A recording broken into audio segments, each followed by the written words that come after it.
नमस्कार.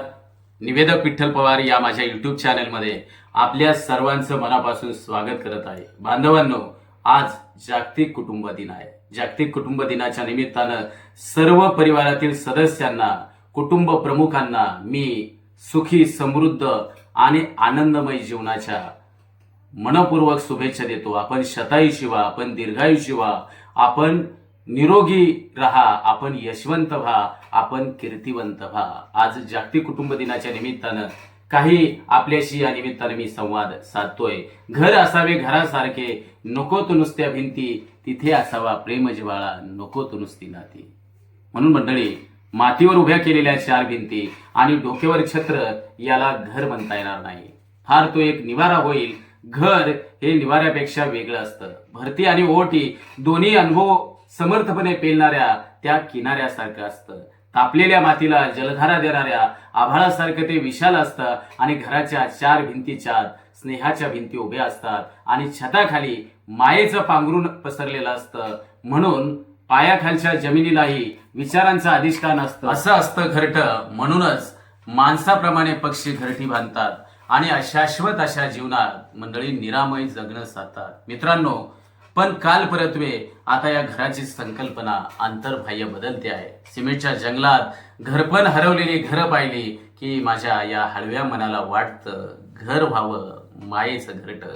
भौतिक आणि अभौतिक दोन्ही अंगाने घराचा चेहरामोहरा बदलला, पण आकार आणि रंगानं बदललेल्या घराच्या बाजूला साईट हाऊस उभं राहिलं आणि आपल्या घरासमोर असलेलं तुळशी वृंदावन असलेलं अंगण मात्र आज गेट आउट झालंय. पूर्वी एका खणात चार भाऊ एकत्र राहायचे, आता चार खणात दोन भाऊ एकत्र राहू शकत नाही. घरातील मायेचं पांघरून भावनिक सुरक्षितता आणि वृद्धाश्रमाकडे चाललेल्या आजी आजोबांच्या पावलांबरोबर निघून जाऊ लागली. लेट नाईट मदर आणि संडे फादरच्या घरट्यातली कोवळी मुलं आता जीवनाला कंटाळून आता मरणाला कवटाळू लागली आहे. म्हणूनच आजचं घर हे मायेचं घरटं व्हावं ही मंडळी आता काळाची गरज तुम्हा आम्हाला सर्वांना आज वाटू लागलेली आहे.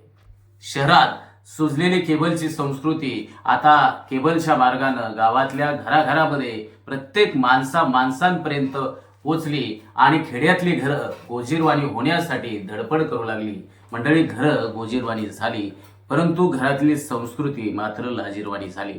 भावाबरोबर बहीण भावासारखी रक्ताची नाती या स्वार्थाच्या वादळात पाला पाचोळा बनत आहेत. ऑल कंपाऊंडने घरं बंदिस्त झाली, पण सुखदुःखामध्ये सहप्रवासी असणारं शेजारी नावाचं तत्व हरपलं आणि स्वान्न सुखाय संस्कृतीनं आमचं घरपण हरवलंय. आणि मंडळी, आज आपल्या सर्वांचं जगणं आज मर्यादित झालेलं आपण सर्वजण पाहतोय. आजचं घर हे मायेचं घरटं व्हायचं असेल तर थोडं सिंहावलोकन होणं गरजेचं आहे. आज घराचे आकार आणखीन सुटसुटीत झाले तरी चालतील, पण त्यातील माणसांची मनं मात्र एकमेकात गुंतलेली असावीत. देवघराप्रमाणे एक कोपरा आजी आजोबांसाठी असावा.